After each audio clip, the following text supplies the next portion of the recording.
Being from Pioneer Institute, we have more responsibility. Now I request Atul sir to guide us. Okay, while the technology is being set up, uh, the presentation is okay, it's up there. We saw the generic concept and the discussion that is going around on the sustainability. Now we come to the specifics. And the most important industry, if I may use that in the larger perspective, which is responsible for some kind of initiatives and the opportunities across the sustainable world, is the transportation industry. Because things have to move from one place to another. People have to move from one place to another. And there has been evolution and there has been a sustained effort to improve the overall transportation sector.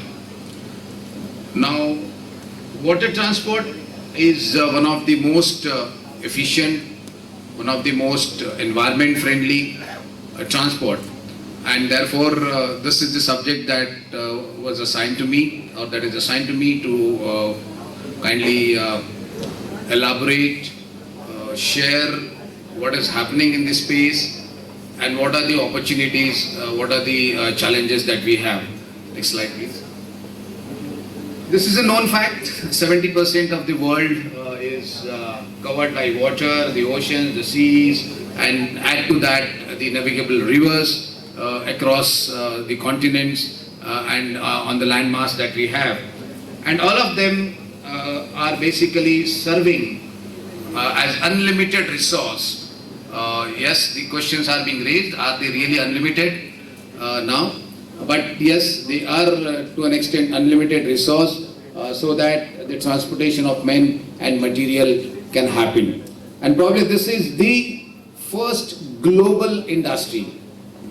Along with the human being came the industry which is transportation. Because from that day onwards, material started moving, things started moving, and that is why we see all the civilizations flourished along the water bodies.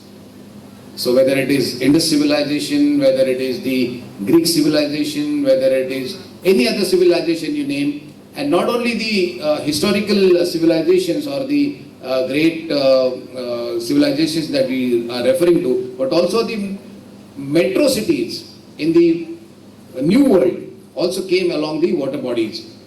The coastline, the port cities as they are called, or also probably the cities which has a river connectivity, which then became the trading centers, the hubs, and also the economic powerhouses. Next slide.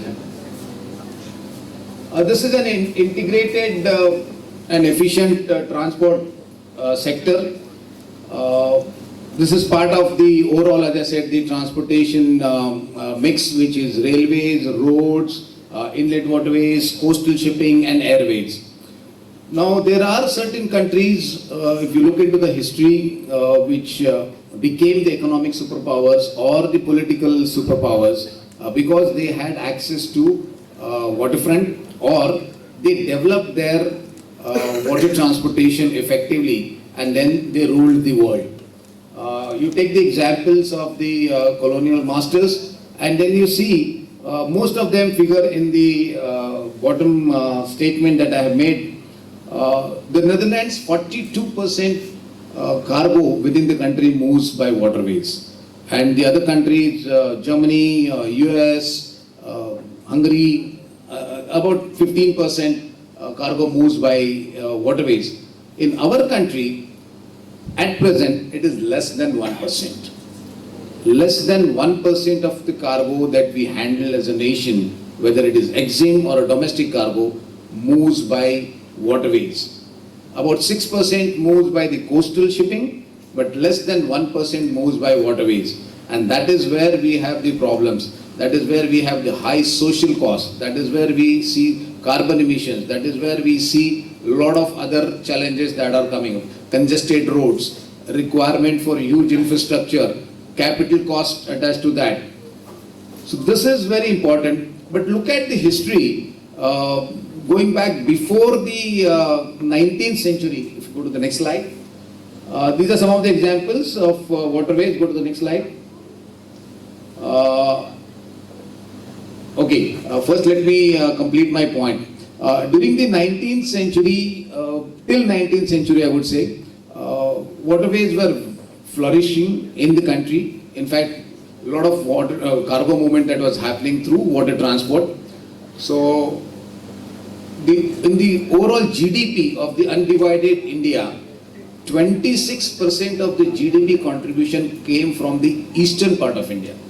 Now that eastern part of India includes the present Northeast, present West Bengal and Bangladesh, and also parts of Myanmar.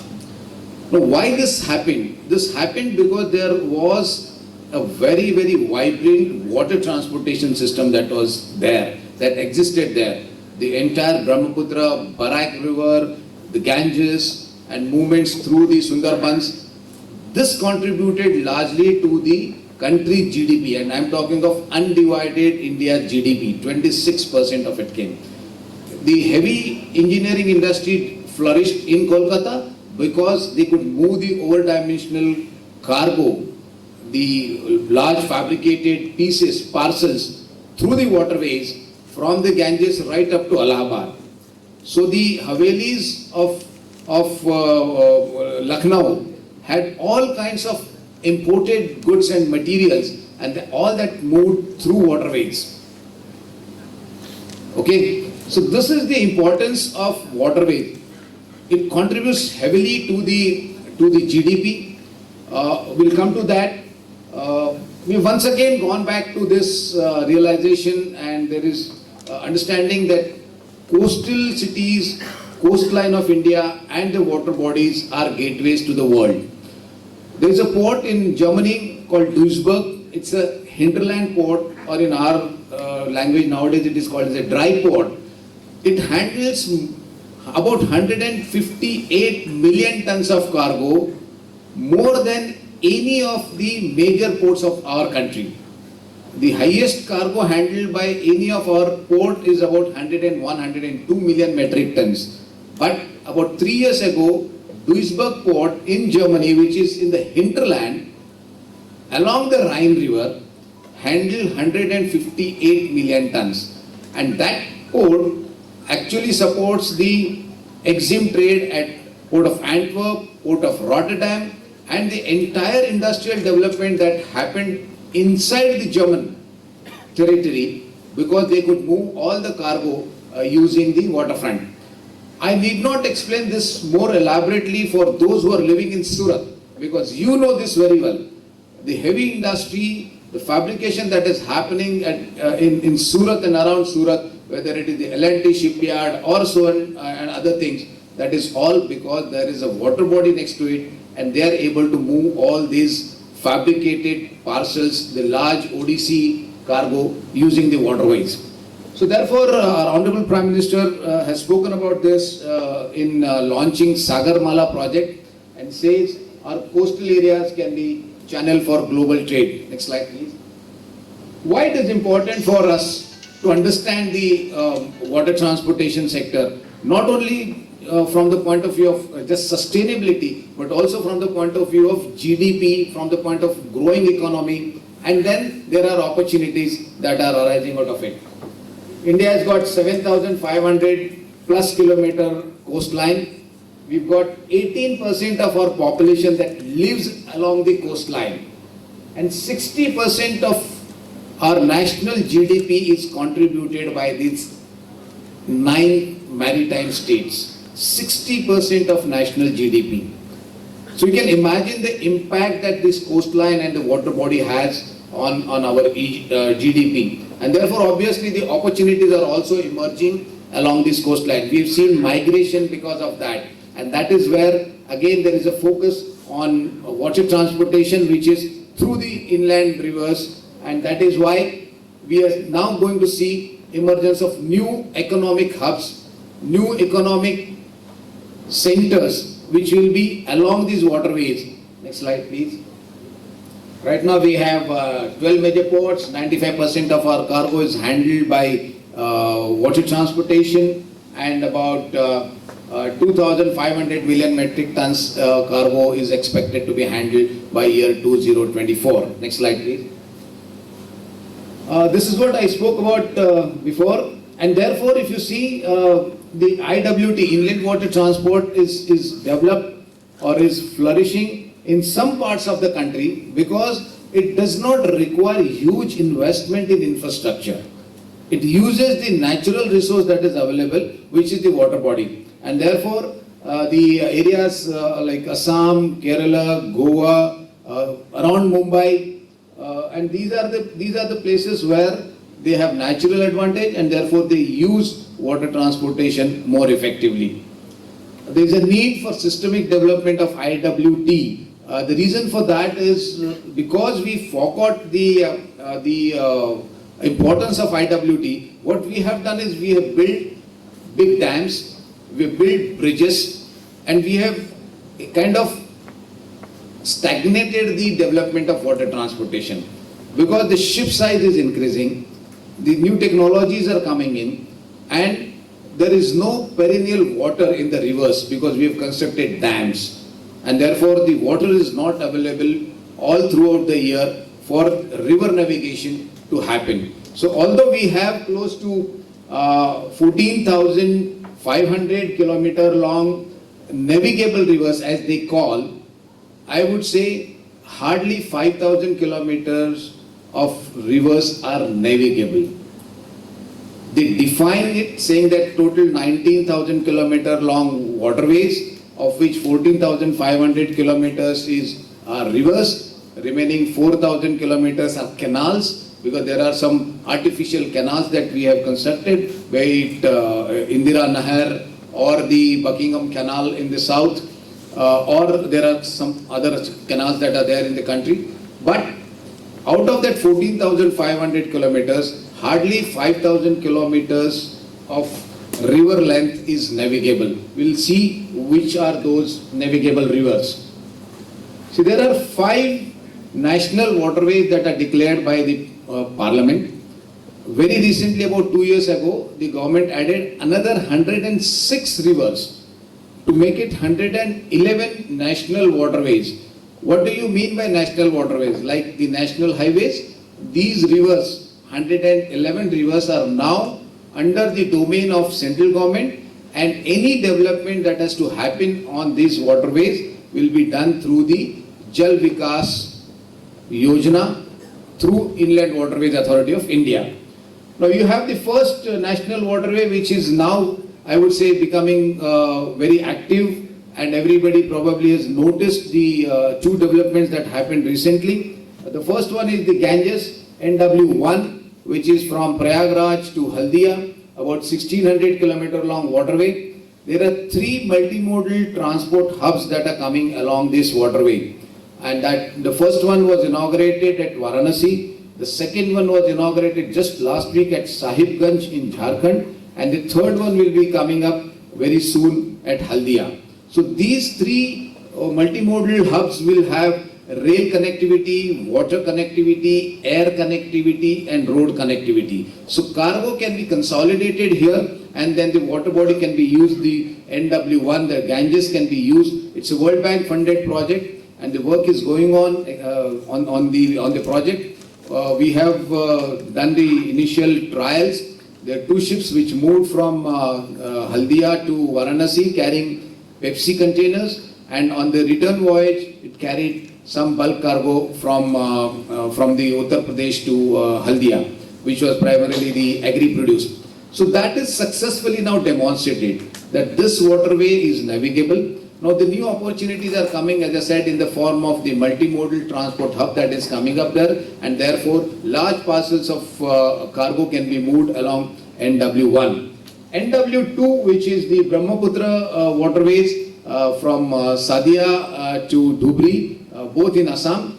Further, this NW2 connects to Sundarbans via Bangladesh, and therefore the protocol is now signed between the 2 countries, wherein Indian ships can move from Kolkata or Paradip to Sadia or Dhubri in Assam via Bangladesh, and those are treated as domestic ships. Those are treated as domestic cargo. So there is no customs duty on that. There are no other legislations that are applicable. The condition is that the cargo should originate or cargo should be consumed in the northeast.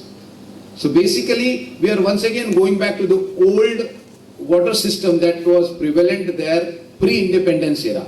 So all of this is going to facilitate movement of goods. Just imagine the ease of moving this cargo now from Telangana to Mizoram, which consumes about 40,000 tons of rice every year and fresh fish. All of this moves from Telangana, Andhra Pradesh to interiors of Mizoram. Now all of that can go via waterways instead of using the circuitous route going through the Siliguri and the Chicken Neck, avoiding almost 1,200 kilometers of extra travel on road. 40,000 tons of rice moving by road, you can calculate how many number of trucks we are currently moving, and this is just one state. If you look at the overall economy, it is ideally the neighboring countries which should be trading with you more. If you see the certain blocks globally, whether it is EU or whether it is the North American bloc or Southeast Asian bloc, the trade with the neighboring countries is the highest. In fact, more than 50% in certain cases. But what do we do with our neighboring countries? The entire BIMSTEC, that is the Bay of Bengal region, our trade volumes are less than 25%. Less than 25%. So we import goods into Northeast via Singapore, but it doesn't move via Bangladesh because the water transport is not fully developed. The water transport is not equipped to handle these kind of things. So there is a focus, and that is what is going to reduce the overall carbon footprint. It is going to improve the logistics infrastructure of the entire Northeast. The third one is the West Coast Canal, which is the down south, as I mentioned. That is the Buckingham Canal region, which was developed during the British era. Now the efforts are on to see if we can use this Kaveri and then Buckingham Canal water bodies to reach Chennai and move goods from the southern parts of Andhra, Telangana and the parts of Tamil Nadu into the port of Chennai. The next one is Kakinada, Puducherry, Godavari, Krishna rivers and the East Coast Canal, that is Brahmani River and Mahanadi Delta. These are the two new water bodies, waterways that are being developed. The last one is primarily for movement of raw materials, the minerals which are there in Jharkhand, Chhattisgarh belt, and those minerals can be then brought into port of Paradip and then moved to any parts of the country or exported. Effort is on to reduce the carbon footprint using this 111 waterways. Ideally, all the waterways will not be used for cargo movement, but there are 27 waterways which will be used for cargo movement, and the remaining will be used primarily for the passenger movement.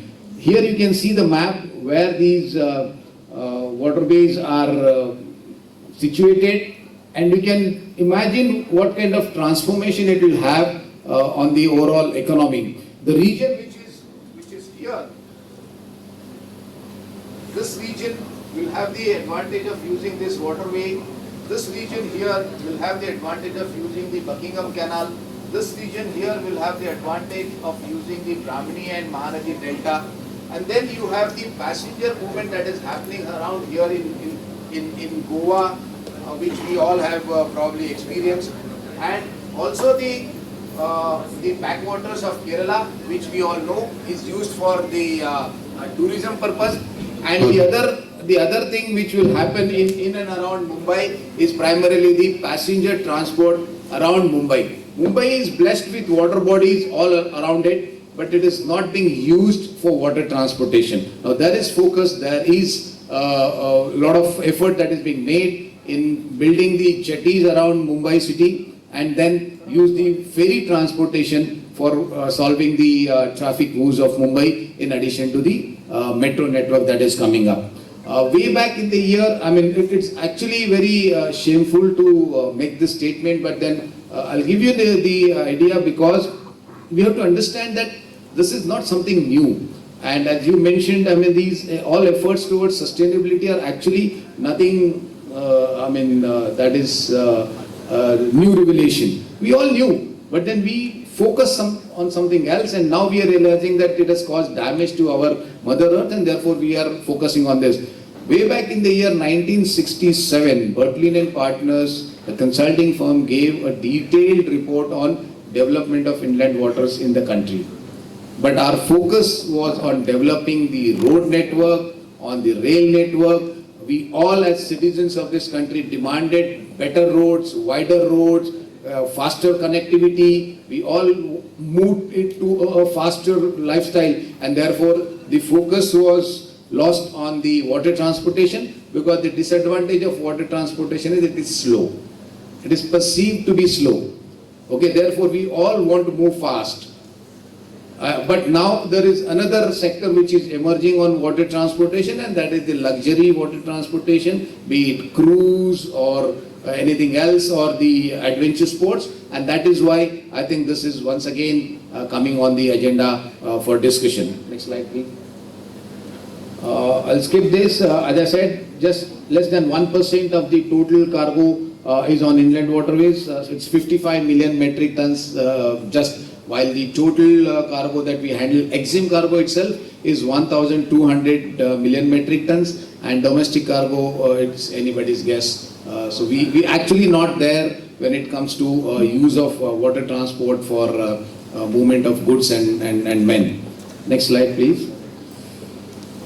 These are the advantages of water transportation and coastal shipping, which are linked, because the system that we are now trying to develop in our country for efficient water transportation is a mix of coastal as well as inland waterway. Because together we will have to work so that the cargo moves seamlessly on water transport from a destination via rivers into the port along the coastline, and from one port to another port along the coastline.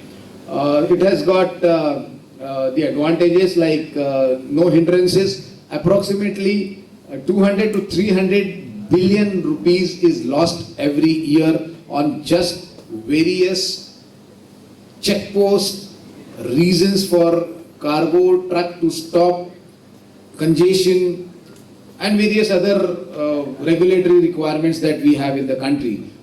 Seaport fortunately has none of these. Once you set out from one destination, you can reach the other destination without any hindrances. So it saves close to 200 to 300 million rupees for us. The higher load carrying capacity, a truck can carry probably 9 to 25 metric tons of cargo. Rail can carry probably 1,000 to 2,500 million tons of cargo, but ship can carry anything up to 10,000 tons of cargo, which I am referring to is only the coastal or the inland waters.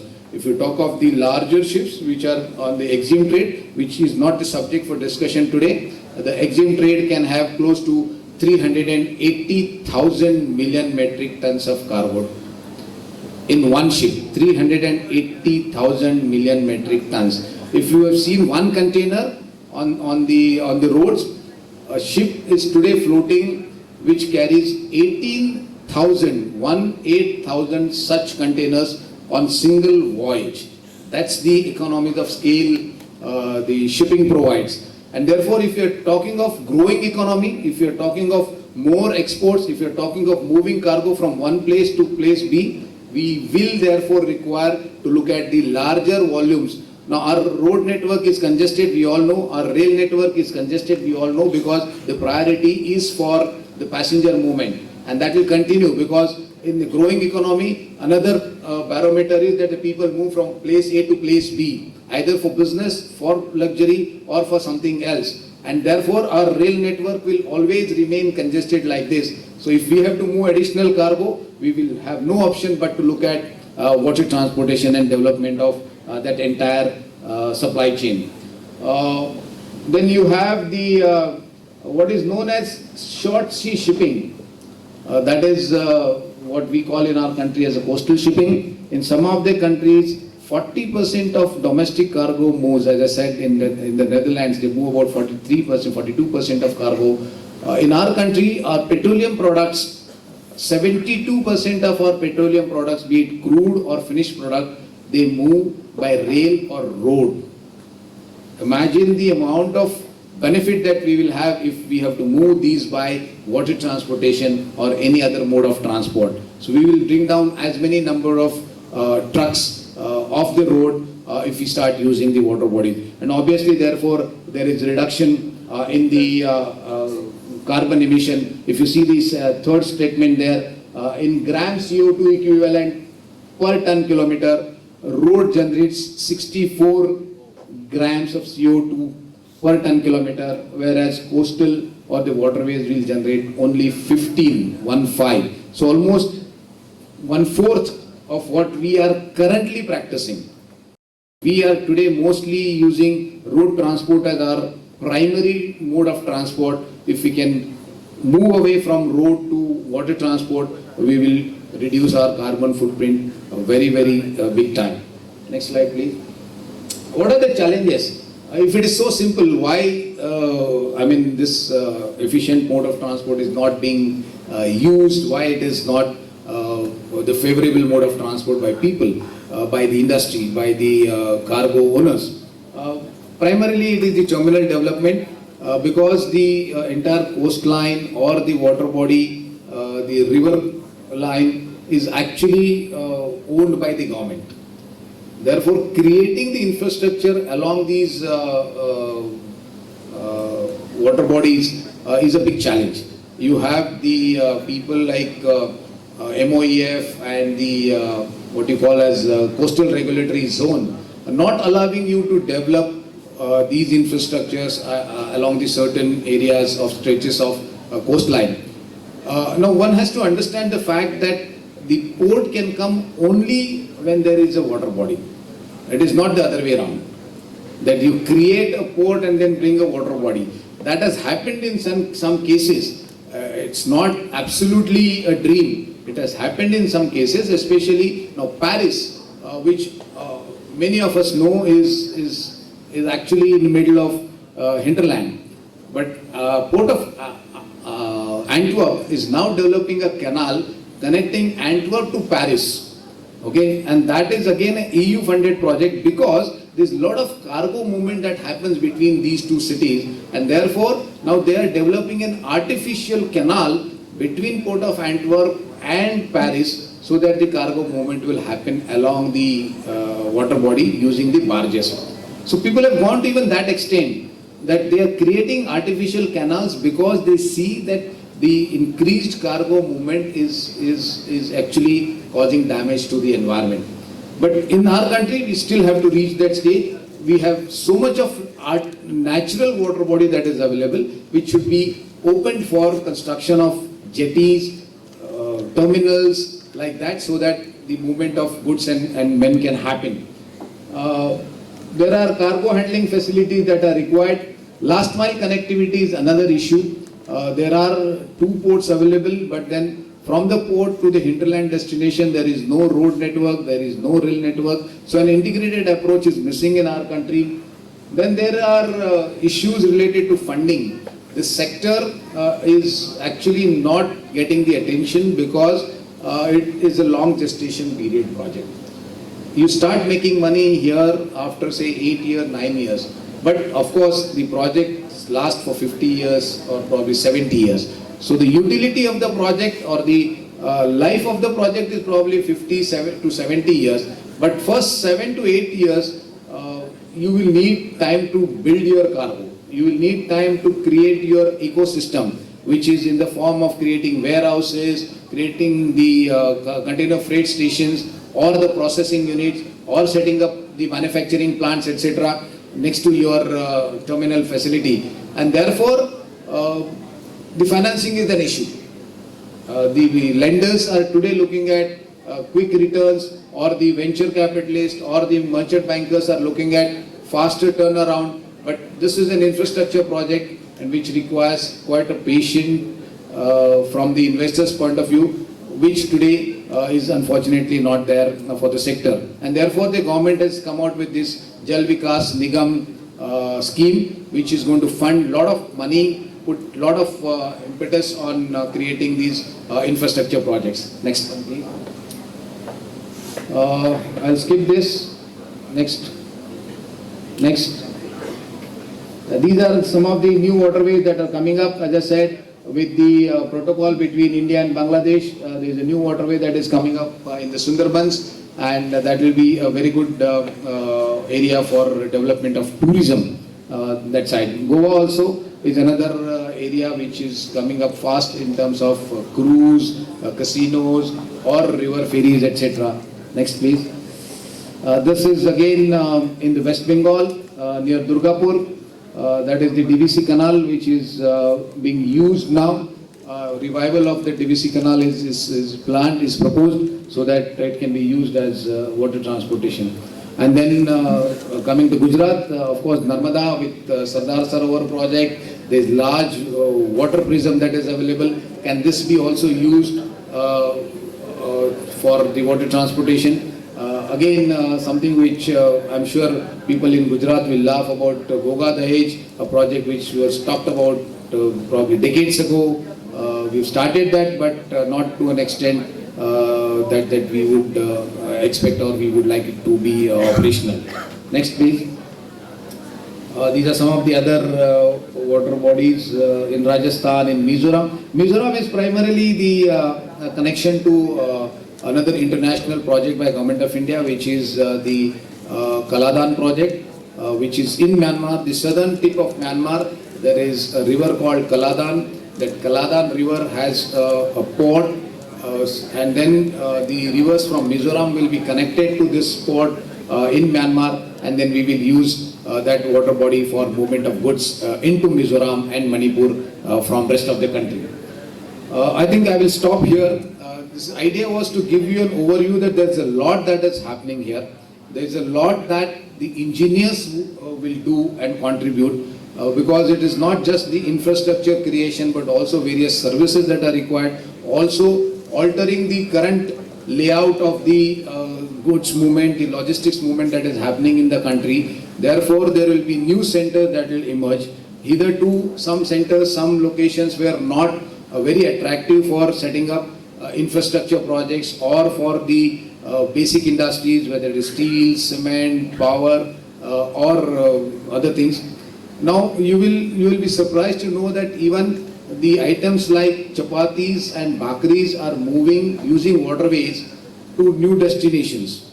Okay, so even those items which are considered to be low cost goods, even they are now using the water body so that they will reach the newer markets, they will reach the new destinations, and that will create a different kind of economic environment in the rural areas, and also the opportunities for young people in those villages or nearby geographies to look into different kinds of career prospects. Thank you very much for your patience. There is something more which I can probably talk about, but then I think I've spoken a lot of it. This is a typical cargo operation. This is what is now proposed. In fact, the one that I will probably spend a few seconds is here in the northern hinterland around Punjab, western Uttar Pradesh. There is a lot of cargo generation that happens. The idea is to move this cargo by rail to nearby coastline, which is Mundra or Pipavav in Gujarat, and from there use the waterways to go right up to Kerala. Because from Gujarat, from Mandvi, tiles move in large numbers. Large volumes of ceramic tiles move from Mandvi all the way up to Kerala. Now, all of that goes along the road. It moves along the Western Ghats. Can we shift this from Mandvi by ship going to New Mangalore to Cochin, and therefore avoid the congestion on the roads and also the CO2 emissions? So these are some of the things that are currently not just experimented but are being practiced. Concessions are being granted by the government, and the concessions are granted to the people who are actual users, not the operators. The user, the industry which will move cargo from coastal destination to another coastal destination, that company, the manufacturer will get the benefit. He gets the incentive. The classic example is Gujarat Ambuja.